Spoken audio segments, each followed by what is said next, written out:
Let's get ready. Welcome to this orientation for Sound Beginnings parents.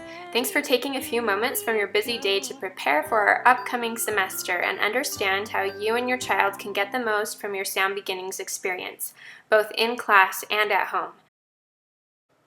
Sound Beginnings is a highly nurturing program designed for families with young children.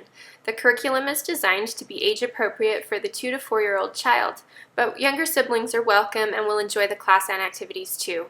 Sound Beginnings teaches early music skills and early academic skills, preparing young children for future success in both kindergarten and Let's Play Music.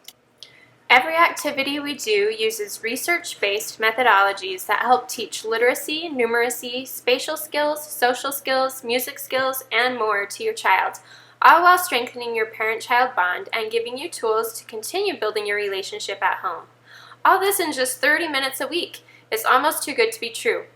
That's why you will want to continue to relive the beauty of class at home by singing and playing together in a natural and ongoing way. Our repertoire consists mainly of folk songs. Kodai called folk music the mother tongue, and we will be learning to speak it. We also have plenty of nursery rhymes to promote literacy and finger dexterity and well-known classical pieces in order to expose our children to a wide variety of the best music. They will learn to love it, and so will you. Now the why of Sound Beginnings. Why did we develop a curriculum for toddlers and their parents? Why do we teach music to kids at such a young age? And why is it important to start so early? First, having parents in class creates a safe, nurturing environment where very young children feel love, acceptance, and encouragement, the optimal learning environment. They feel comfortable to explore a little bit beyond their previous boundaries each week, always knowing they can return to mom for encouragement and safety. We believe in teaching music early because research has found that during the crucial years of brain formation, there are windows of opportunity when children's brains are the most capable of absorbing information. For example, the language window is from birth to 9 years. The brain is most ready to learn languages during this time and will do so more quickly than if introduced later in life. Children learn music much the same way they learn language, with exposure and practice. Music in early years stimulates development of rhythmic processes and more connectivity between the two hemispheres of the brain. So early exposure to music learning means not only better musicians, but also more capable learners in every sense of the word. All children are musical by nature, but need some guidance to refine their natural interest into ability. This program focuses on developing the musician already present within each child by internalizing the elements of beautiful music. Between the age of 0 and 3 years, most of the synaptic connections form in the brain. This is called the flexible development phase of the brain. The experiences that a child has in these critical years determine the child's capacity for intelligence and the neural connections or wiring of the brain.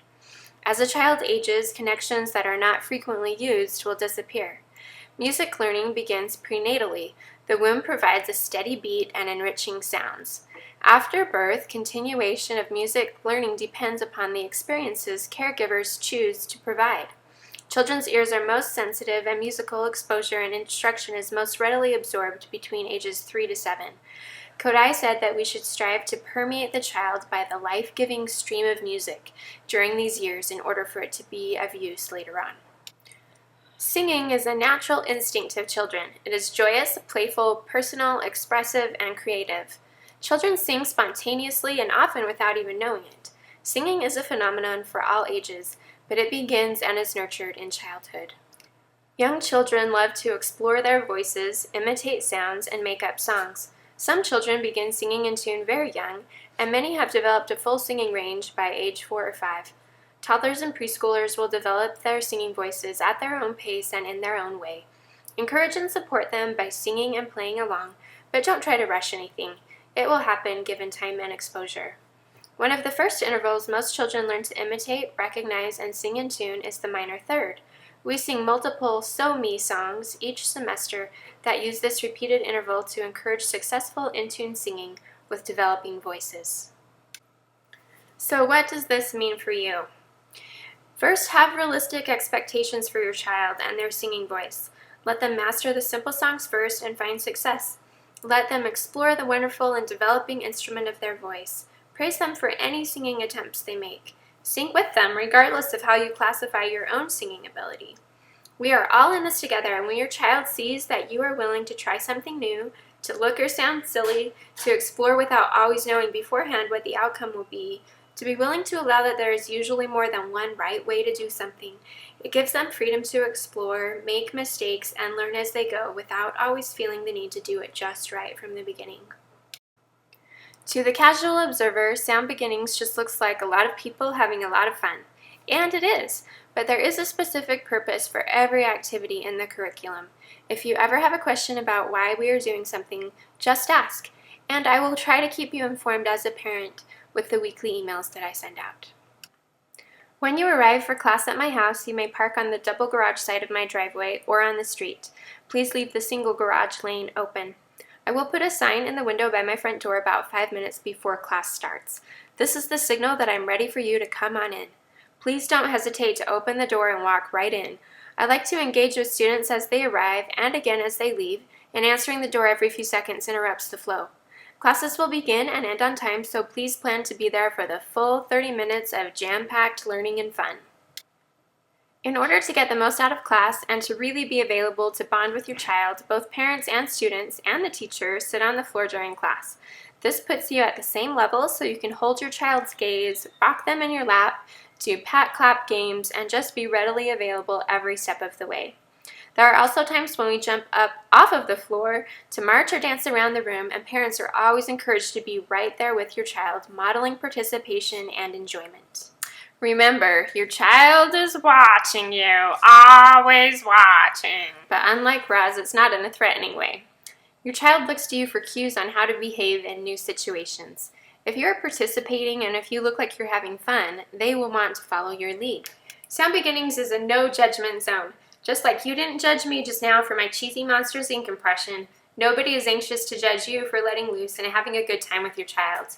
The more enthusiasm you show, the more your child will follow suit. The more you will both learn and the better time you will both have together. It's a win-win. One of the beauties of Sound Beginnings is the parent-child bonding experience. 30 minutes should not be too much to ask to just set the phone aside and be 100% present with your child. Please try to remember to silence your phone when you arrive and wait until after class to respond to texts and phone messages. This is the time to be hands-free so you can really participate and bond with your little ones for a few precious minutes every week. Do not force participation. Our music class is a safe place where children are encouraged to participate, but sometimes they will not want to be in the spotlight, and that's okay. Some children will almost always want to turn, and some children are more shy about having any focus on themselves. Please don't make your child feel like it's not worth your while to be in class with them if they are not fully participating. At this age, they are like little sponges, and they absorb so much knowledge just by being present in class. Your unconditional acceptance of whatever amount of participation they choose to offer will be exactly the thing that encourages them to participate more and more as time goes on. If you lecture, bribe, or scold your child for lack of participation, they may associate negative feelings with the class and their experience here. Just don't go there. Remember to be the cheerleader parent, not the tiger mom, especially at this tender age. Occasionally, a child will have a meltdown during class. Maybe it was time to return a prop or instrument after an activity and it just didn't go very smoothly. Whatever the reason, if your child needs a little breather in order to not be a distraction to the rest of the class, you can take them to my kitchen or out on the front porch or back patio for a little break until they are ready to return to class. Feel free to use the bathroom or grab a drink of water while you're out, and don't worry about asking. What's mine is yours. Outside of class, you will want to listen to the CD as often as possible. Every time you listen, you are reinforcing concepts taught in class. Listen while you're in the car or before bedtime. Sing your favorite songs together without the CD too. The better your child knows the songs, the more natural and comfortable they will feel participating in class. Please bring your workbook to every class. We will use them every time. Inside the front cover is a class calendar that will answer your most frequently asked questions. There's also an optional at-home activity for each weekly lesson included on the calendar. I will not be grading these optional activities or taking note of who did what, but your child will have the opportunity to show off the work that they did or use the puppet that they colored during the next class. So it's most fun for your child if you do stay pretty much on track with those at-home activities. There's a Ziploc bag in the back of your workbook to hold puppets. To really get the most from your Sound Beginnings experience, relive the fun at home by repeating the activities you learned in class, singing the songs, encouraging your child to color and use the workbook as he sings or listens to the CD, and create new ways to experience the songs. Other parents will be anxious to hear what worked for you, so please always feel free to share your ideas in class. A few little tidbits to remember: please don't bring food or snacks to class. Also, please let me know if your child has any food allergies, as I may occasionally have a small treat to offer. Tuition is payable by the semester or by the month. It's due at lessons 1, 5, 9, and 13. You can also refer to your class calendar for tuition due dates. Registration in Sound Beginnings is a commitment for 1 full semester, so even if you have to withdraw early, unless there are extenuating circumstances, then you will need to pay for the full semester. I also don't prorate tuition for missed classes, so please plan to be here as often as possible. If there's a time when many families are having to miss class because of weather or illness, I will occasionally throw in a makeup lesson on a Saturday, so feel free to come to those or ask me if I would be willing to offer one if your child has missed more class than you're comfortable with. I always appreciate knowing if you are not going to be able to attend class, and would love it if you could give me advance notice if you're planning to be absent. You can email or text me to let me know that you're going to be missing. I'm also always available to answer any questions you may have. Please feel free to contact me if you have something you're wondering about. Finally, thank you for participating in this parent orientation. Hopefully you are feeling prepped and ready for a great semester of learning and bonding with your child. Sound Beginnings is one of my very favorite things, mostly because of the families and children that I get to work with.